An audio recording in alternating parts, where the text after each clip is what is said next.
This is Company of Heroes history.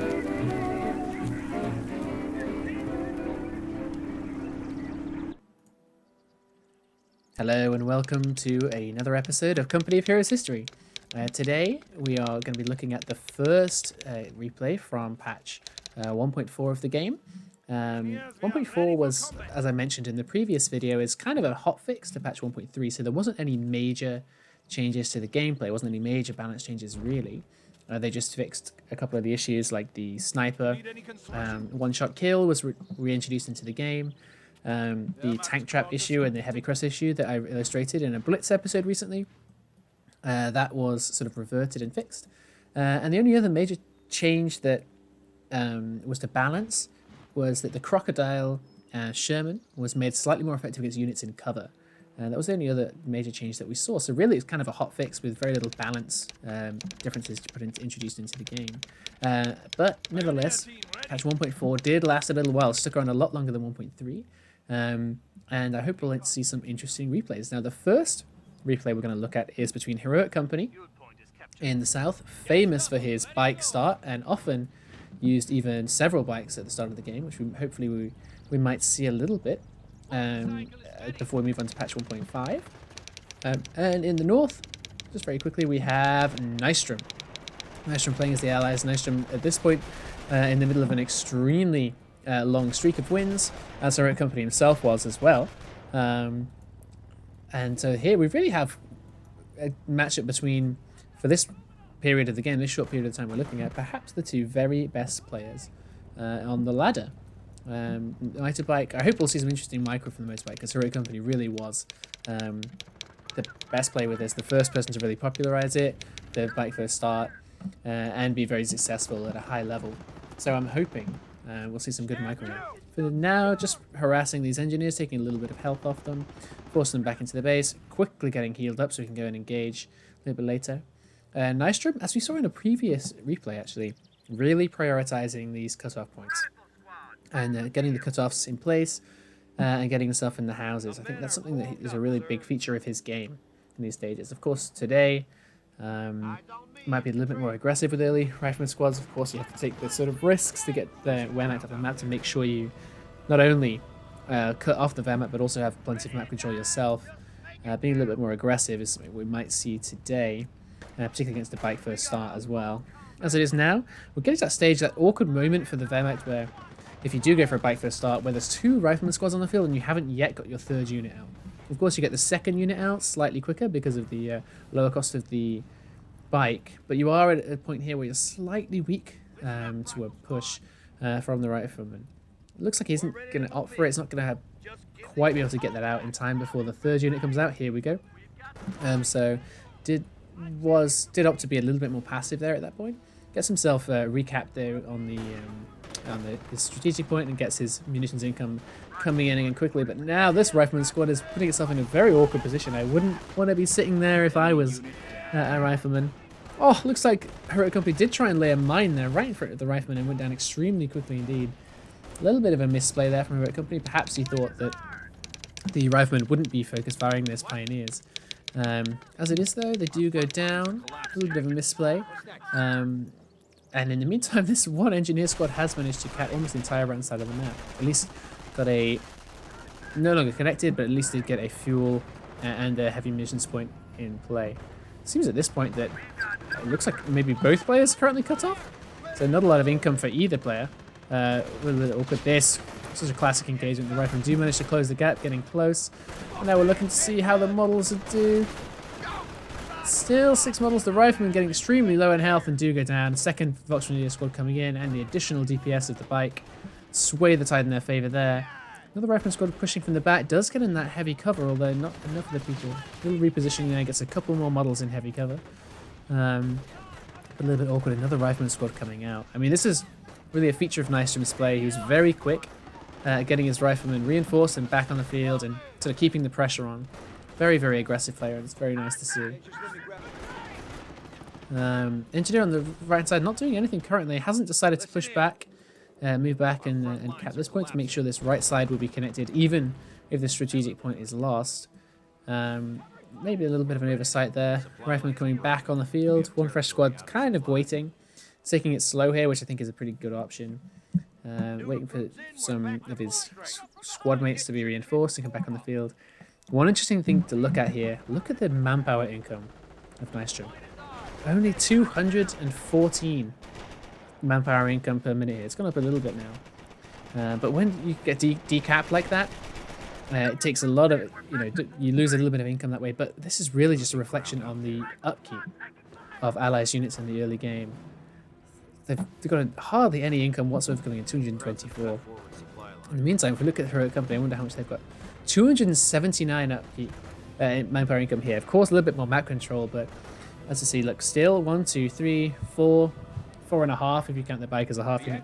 4.5 tier 1 units on the field. And you can see there's a 50 manpower per minute more income coming in.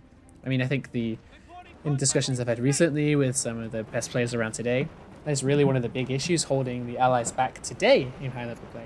So to think that this was something that was a feature of even the very earliest games is quite an interesting point to note. Nystrom here is kind of setting up a big flank by the looks of things. I mean, Nystrom's in a pretty decent position here, I think, to fight this way. Wow, no suppression there on that rifle squad. That's almost unbelievable. Just managed to get away from there. This rifle squad, I mean, with such low health, the triage center is just, you'd think, almost a must. But it just wasn't built this time. They do manage to, they still have a lot of DPS though, which is illustrated by them taking out that Pioneer squad. In the meantime, there's another low health Rifleman squad that gets another low health Volksgrenadier squad. Battling it out behind the hay bales. I think these Grenadiers with a little bit of extra support coming in, they should have plenty for that. Rifleman squad does go down. A bit of an oversight there from Nystrom, excuse me. That's HeroicCompany push forward, although the bike does go down. So that's a little bit of a win there. I think Nystrom are pretty happy to take that out. Yeah, a little bit of a 1-for-1 there, although I think I'd rather be the one losing the bike than the one losing the Rifleman, to be honest. One lone Pioneer pushing to the side. Looked like it was trying to go for the decap, but unable to do so. And with the observation post on this as well, if I was HeroicCompany, I wouldn't be surprised at all to see some tier 4 play from Nystrom coming up soon. So I have to see what HeroicCompany goes for to try and sort of hold that off. As we said in previous videos, I mean, tier 2 was not well liked around this time in 2006. It was still considered to be pretty weak relative to tier 3, despite the nerfs that tier 3 had faced. But HeroicCompany was one player, alongside a couple of others, Cepha, Ahenian, who were among the first to sort of experiment with tier 2. Often, while admitting that it's a weaker option than tier 3, they're doing so kind of for fun or for fun or just for a little bit of difference. Yep, here we go. Krieg Barracks coming down. So it is going to be a tier 2 play from HeroicCompany.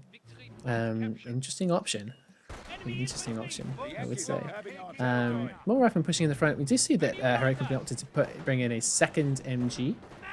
Does now have 2 MG, but he hasn't used, at least to date, and he hasn't used any wire to kind of lock down his areas. This Grenadier squad is in a lot of trouble. Riflemen do try and come in and get that final shot off, but get forced away. The other machine gun over here does reposition to try and chase away these flamers and riflemen. Meanwhile, this squad here is forced away as well by another flamer squad from the Axis. This MG gun just decides not to reposition. Looks like that the Rifleman is just focusing on the fuel decap first and foremost, perhaps expecting a tier 3 play. The fuel decap was the most important thing in these early days, and people did tend to prioritize fuel, both capping and decapping the opponents. This fuel rather than munitions. We might see a little bit more balance in that regard today. This Rifleman squad pushing back. The MG did choose to reposition. Looked like it was more concerned about the flank than checking out that squad itself here. Indeed, that looks like it's still the case. Meanwhile, on the right, with a big engagement, one Rifleman squad trying to protect this observation post. Looks like it's not going to be able to protect the observation post, but might protect the point and prevent the decap at least. And we'll have to see in the meantime. Flame Pioneer and the Flame Pioneers are coming in. They're trying to take out this Rifleman in the building. The Flame Pioneer goes down. Lost that. Lost munitions. Bit of a shame. Meanwhile, this Pioneer squad as well is going to have to run out. That does get away. Does manage to get away. This Rifleman squad did chase that away quite nicely. Now, just a kind of 1.5 Volks Grenadier squads pushing over this way. Might be able to do a bit of damage to this Rifleman, although this very healthy Rifleman will still feel pretty confident, I think, rushing up close. Although the pop! Perfectly timed MP40 pop there. The Volks Grenadiers now chasing down this Rifleman. Looked like they wanted to go in for a flank. Oh, but as it is, they kind of got played there. Desperately trying to close the gap, close the distance to this MG. Ended up playing themselves there, and as it is, even the Flame Engineer squad not necessary to take out that Volks Grenadier. Take out the MG in the house, and the Volks Grenadiers too are forced to retreat. Now, first Grenadier squad is on the field, going straight for the Panzerschreck upgrade. I really like that kind of icon there for the Panzerschreck. A little bit different than today. Quite a pretty little icon, I would say. Yep. So we see here kind of the benefit of well, I mean, a little bit of the cost of the teching. Seeing now coming back to bite HeroicCompany to an extent. Been pushed off the map a little bit here by these Riflemen, although as we see no Rifleman upgrades that we've seen. I haven't seen a grenade go off yet, although I wouldn't be surprised at all to see if there was one. And obviously all of that fuel that was being collected by this observation post has now gone down, but if it was up for around 10 minutes or until the 10-minute mark, you can see that there'll be plenty of fuel being collected there. So tier 4 has to be a near possibility. Krieg Barracks not yet building a second unit, instead choosing to reinforce, keep his map presence up. I mean, I'd say that's the right choice, but at this stage, I think I would be more concerned about a Sherman or something popping up and kind of ending the. Ooh, that was close. Does manage to survive and get a bit of veterancy on the Rifleman squad there. Yeah, I'd be a little bit more worried about being completely forced off the map and maybe have my Krieg Barracks killed. Krieg Barracks killed by an off-map howitzer or something, then I would be another Rifleman push, which you can, just retreat and get yourself back on the map slowly but surely. Particularly when there's so many VPs left in the game. The immediate threat to me is a Sherman or even an M8 coming in here and preventing the Krieg Barracks from pumping out any units. MG pushing forward here. It seems like HeroicCompany feels relatively safe. He does have an advantage in map control. He's cut off that high munitions point on the left-hand side, this one over here. So he'll be feeling, like he's a little bit ahead in munitions income. Only one connected for Nystrom, and he's got a couple himself. And the fuel should be equal unless Nystrom has rebuilt the observation base. He hasn't yet. So as it is, I would be preparing with everything I had for that inevitable Sherman. Yep, indeed. Here we go. Pack coming out. Another nice big push on the right-hand side with Flamers. Flamers are such a good combination. Like, if you can't afford the bars to up your DPS, having a Flamer in there really can sort of turn these vanilla Riflemen into a little bit of a different proposition. Just having that extra DPS and the ability to kind of almost accidentally gank a squad here and there. Really nice. Yeah, look at that.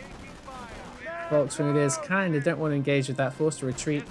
Although they do have the second squad here helping out. If they focus fire, they may be able to force that away. And indeed, we see the inverse here coming over. A flamethrower Pioneer coming over. The flamethrower NGs do choose to get out there, and the Riflemen a little bit slower to retreat. They may be in a little bit of trouble here. A couple more models go down. One taken out by a Panzerschreck shot. Short range. We saw that the accuracy of Panzerschrecks against infantry was decreased quite a lot around this time, but still very, very strong indeed, and do have the ability to hit. And here we go. Crocodile comes out. Let's see how it does against this infantry. Oh my word! It seems like the buff has been effective there. I mean, I think it's a little bit of a combination of the main gun and a little bit of infantry crush going on there, but nonetheless, that was it's a pretty dramatic entrance to the field. It'll be interesting to see what Nystrom chooses to do here. What does he rush the base and try and get off as much damage as possible, or does he take it a little bit slower, taking out, try and clear the field and recap some points? Poof, another unit down. I'm going to switch over to Nystrom's perspective and see this quickly. Although, I'll just note before I do that HeroicCompany has switched to has chosen Blitz doctrine, which is an interesting choice. Nystrom doesn't look like he's yet chosen a doctrine, so chosen his commander, so he'll come up later. Oh, well-placed mine there. Does manage to slow down the advance of this crocodile. Although the crocodile, I mean, look at the damage, like an instant. The second that flame even just licks the infantry. Couple of, well, more than half of the squad's health goes down in the model itself as well. I suppose it's not too surprising if you think about it. Little lick of flame does a little bit of damage to you, but balance-wise, it's a little bit more powerful than perhaps I expected. Now the pack is moving forward. Looks like there's two pack guns in the field. Should be enough, you would think, particularly with this infantry support, and a Shrek should be enough, you would think, to take out this, well, at least protect from this Sherman Crocodile. That rifle squad forced to retreat and get out of there. That was a bit of an awkward situation. Bars are now coming in to help out against this this tier 2 push. In the meantime, a nice bit of map control here from Nystrom. It's just switched over a little bit. He's got the double cutoff on HeroicCompany. For the minute, he isn't able to push because of the presence of the MGs and the 2-pack guns, but you know, he has got himself into a decent position with plenty of map control. The VPs still have barely changed at all. I mean, this is probably in a 15-minute game. This is about as few VPs as I've seen taken as in any other replay ever. Doing pretty well there. Double retreat there. Now, this is a bit of an awkward situation for HeroicCompany. I mean, having to retreat so much of his supporting infantry. I'm not sure it's the situation where Nystrom can comfortably push against, particularly with the and there's still engine damage on his Crocodile. Yeah, this probably isn't going to be able to push, but still, he'll feel a little bit safer knowing that not all the infantry is there and he's not going to get pushed back. The MG is unlikely to move up, at least in the short term. So yeah, just merrily going on. Capping the right-hand side, getting plenty of income, a nice plus 43 munitions income, and plus 26 fuel too, plenty coming in. Supply yard up as well, so we can see that even though he still has, actually he has even more units on the field than he did before, got slightly more income there because of the lower upkeep. Crocodile chooses to rush down this road and get a couple of shots off, and then look at the range on that thing too. I mean, I would be firing at this sort of clump of units. Oh, as it is, gets in a little bit of trouble. Takes a couple more pack shots. That final pack shot that might have got the critical does miss, so he has to rush away. Crocodile, choosing to sort of turn around. Every time, every one of these videos, someone mentions that in Company of Heroes 2 there is a reverse command, which I mean, I like to think would have saved me a couple of severe losses over the years, as my units sort of had to turn around like that. Oh, the pack gun is here! Decloaks, gets one shot away! Is it going to be able to get the second away? Yeah, it does. I mean, even though the repairs are still going on, out of control, when Crocodile does go down. I mean, I think it was, you know, certainly more powerful, pretty powerful indeed, I would say.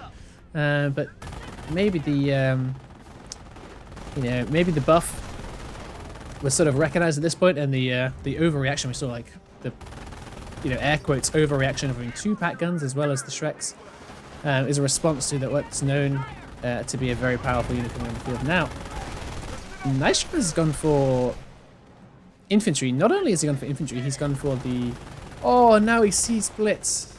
Oh, I think that's going to be sort of an awkward timing thing for him. So he went for infantry, and he's gone, not only that, he's gone for the left side of infantry to get the Rangers on the field. Now, the right side of infantry was not an unusual choice. Like, as I mentioned before, you could go infantry, you could go the right side, and normally, typically, by the time you've got an M8 or a Sherman on the field, you would have plenty of resources to just run straight into your opponent's base and drop an off-map artillery barrage on whatever tech building they had there, and you would almost certainly take it out.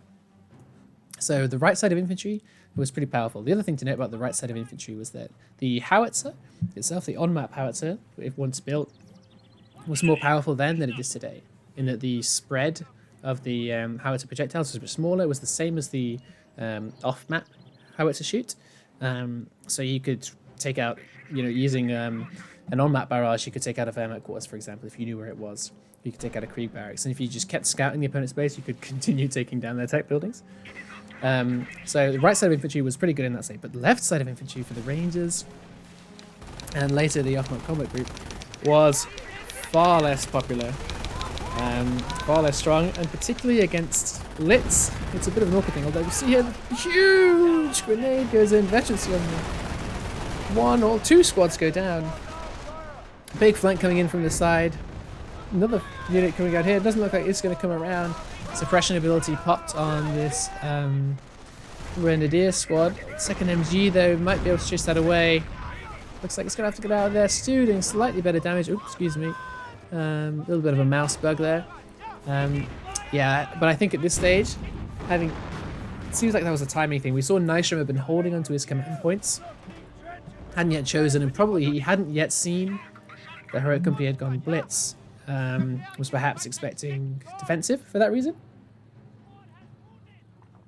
So it seems like in that moment there, he's thought just need a little bit more help, a little bit more firepower. The Thompson Rangers can offer that. Just bring them in. They'll help out a little bit with the AT guns, with the MGs, because of their fire up ability. And probably as soon as he got to the enemy base, feeling confident. What is this? This is Pat Gun, guys. Uncloaked. Not only is he uncloaked, he's just firing off with his Luger, feeling like a badass. Well, I mean, it didn't seem like he did any damage to this engineer squad, but maybe just scared him away. Nonetheless. Yeah, so I wouldn't be surprised at all if Nystrom would not have gone for the infantry doctrine, and particularly wouldn't have gone left side if he'd seen Blitz earlier. But as it is, this is where we are. Blitz versus infantry. Half track on the field. Supporting. It's going to be very helpful, of course, to upgrade the reinforce the infantry units on the field. Of course, may also be used for the Flammenwerfer upgrade. Now the Flammenwerfer were actually in patch 1.3. This is not something they showed on screen, but it was bugged such that the Flammenwerfer upgrade actually cost fuel. So that was fixed for patch 1.4. So yep. Oh yeah, here we go. Flammenwerfer coming in. So yeah, the lack of a fuel cost, of course, is an advantage. Oh, and it looks like he may be... this looks suspicious, like he's gearing up for a base... Oh, I thought for a second he was gearing up for a basis race there. Base rape, sorry. Putting these stormtroopers in there, just rushing in as the flame and waiting for the Flammenwerfer to pop as soon as you get in there. And it could be very powerful against a sort of mixed infantry army like this. No, it doesn't look like that's going to be the option though. Flammenwerfer perhaps used as a defensive unit against these flanks, which I think could be very strong. And of course, the real advantage of Blitz in Tier 2, it's kind of a Tier 3 Blitz was kind of rolls off the tongue better and was seen more commonly. The real advantage of Blitz Tier 2 is that first of all, you get a little bit of extra finesse unit in the Stormtrooper to add to the Grenadiers themselves. The other thing is you get the Stu, you get this like bulky unit, this tank, so to speak. It can help out and you wouldn't otherwise have access to. Another sticky bomb doesn't do engine damage. Now I'm not sure, we saw this in the previous video, I'm not sure if that's something that they patched out of the game and removed the chance for sticky bombs to not do engine damage, because that is twice I've seen it and it's just such an annoying thing. I'm not sure it would have changed that engagement too much, but in general a sticky bomb, if you've got close enough and you've microed well enough, or you've moved tactically in a nice way to make sure you can get that off. Seems a shame for that to be sort of taken away from you. Oh, another push. Try and attempt to push through the middle here from Nystrom. I mean, this is one of the things of Angerville, right? We have this road down the middle, and the hedgerows. That there is sort of a tendency for it to become a little bit split in two like this. Oh, another. Oh, it's a Sherman this time, not a Crocodile. Yeah, there's a tendency for it to be split down the middle. And in that situation, the right-hand side, of course, has the notable advantage that it has the two VPs. Now in this situation, I think it's easy as an American player to get in the mindset that you need to continue to attack. And of course, attacking as the Americans is sort of the default position. But having said that, in this position, does he need to attack? He's got plenty of units on the field. Maybe just holding holding these two VPs. And not losing units, maybe picking things away like this, being a little bit sort of more tactical in how you decide to move forward, might be the way to go. Oh, that gun unleashes its first cloaked shot, gets a nice hit there, pushes it away. I'm sure if the Wehrmacht player was on the right hand side of the map, it feels a little bit better, a little bit easier, a little bit more reasonable to be very defensive and just kind of sit there, camp there, get a couple of get a medic bunker or maybe a repair bunker as well. It feels like a more reasonable option. Nevertheless, Heroic Company is holding down this left-hand side, feeling confident. One looks like Nystrom is determined to bring across a big flank. Now he's... Oof, that was a huge headshot there. That's unfortunate. Oh, goes down. He's gearing up for this big flank. I kind of want to see this from his perspective, to be honest. Yep, here we go. A rifleman and a ranger squad here. Another rifleman squad in the base. A Sherman and a engineer coming from that side. And another rifleman squad coming down from the south. Has moved all the way around. Let's get the sticky bomb off. And another rifleman squad here in the house. Unfortunately, it seems like it might have been forgotten. But the Flammenwerfer, ooh, gets the plus 12. I mean, I know that's kind of a strange way of showing it. It's not necessarily an accurate way of showing damage, but nevertheless, plus 12 is rather intimidating. Oh, we do see the off-map howitzer shoot. How much does it take out? Coming down now. No attempt to move. Oh, the first shot is unfortunate. It doesn't really take out anything at all. Second shot, also unfortunate. Now that is among the more disappointing howitzer shoots I've ever seen. Really could have done a lot more damage there. In the meantime, the Sherman, chased away by the Stew, is now getting repaired next to the base. Rifleman squad did get away, so you know that's one advantage, I suppose. But my word, that was a... If that off-map howitzer shoot had gone slightly differently, it could have taken out... You know, you could easily have seen 3 or 4 units go down there. Stew now doing its damage. Flammenwerfer coming over to help out. Fighting forward. It's got these 2 weird alarms here, which actually fire the flames. If you manage to keep it facing forward, you can do sort of double the damage. Then if you find yourself side on or reversing. Excuse me, your voice is cracking a little bit today. Oh, big grenade goes in there on the... Oh, and a full squad wipe. That ranger squad that I was, you know, somewhat critical about earlier has, in fact, done quite a bit of damage. Stu here pushing forward. Doesn't have the howitzer ability, the howitzer type projectile that we see today, so isn't able to shoot over that hedge and try and take out these repairing units. But you know, nevertheless, it was doing a pretty good job there. We did see it get patched up, get quite a considerable buff in the patch before this, in patch 1.3. So not a surprise to see it doing slightly better. Nevertheless, it's nice to see it doing well there. Yeah, here we see only one of these sort of like flame hoses, flame pipes going off. Front shifting. Routes are grabbing territory. Excuse me, voice going a little bit today. It's been a long, busy day. Not quite able to cast it. Oh, nice little pick off there. Rifleman squad sneaking around this roadside. It does manage to take that out. Oh, now I hear something coming onto the field. Fans of the show might recognize that that noise too. I believe if we switch over to Heroic Company side, we might see that we've been joined on the field by a Tiger. Here we go. Blitz Tiger. Oh! I think that was the first shot from the Blitz Tiger now. This is where I think Nystrom is really going to be regretting the infantry choice. I mean, infantry's, you know, the Rangers have done a decent job, but it's when you get to these late game encounters like this, infantry in tier 4, the big trouble is you don't have access to AT guns, and without AT guns, you're just in big trouble against the late game heavy tanks that the Axis can put on the field. Sherman here is just going to melt next to this. However good your flank is. Oh, this another Sherman Crocodile coming in, just doing a decent amount of damage. Yep, huge amount of infantry going down to this. And you can kind of see the advantage that's had, although, oof, I think another off-map power shoot coming down. Might even be some friendly fire here if we're not careful. Nope. A little bit better. That does land on the pack gun. Takes out the crew. Might see the pack gun itself actually go down. Which, you know, 5 minutes ago might have been a good thing, but now perhaps you might want to have the opportunity to recrew that. If you're Nystrom. I think at this stage, unless he's been able to tech to the motor pool and get a couple of AT guns out, I think he just doesn't really have a reliable option against this Blitz Tiger. Particularly the potential for a second Blitz Tiger and just another 500 manpower or so. But he has invested a little bit of that right now. Yeah, I think Heroic Company has sort of played this nicely. Nystrom, if he spent a little bit less of his manpower in trying so desperately to push this left-hand side, which when Heroic Company had it locked down so tight. If he's instead spent that manpower on getting the motor pool up, getting a couple of AT guns out, he perhaps would have been better prepared for this coming along. Of course, the other option would be to go airborne, so have the option of the off-map AT gun, which often goes, there's kind of a nice little bit of synergy there with the tank depot. Or of course armor. To have a Pershing around this time, a Pershing really could have, you know, been the sort of bulk that he needs against this Tiger. Ooh, and to support the other infantry that he's got on the field, which are pretty strong.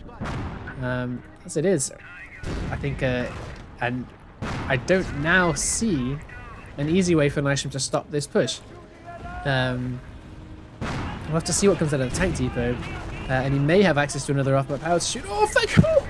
It goes well, it could be good, but Flammenwerfer are coming in there.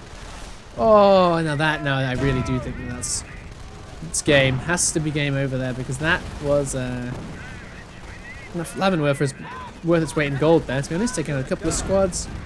Bazooka down on the floor. Riflemen squad trying to come in flank, trying to do a little bit, anything they can to take that out, but I can't see it happening.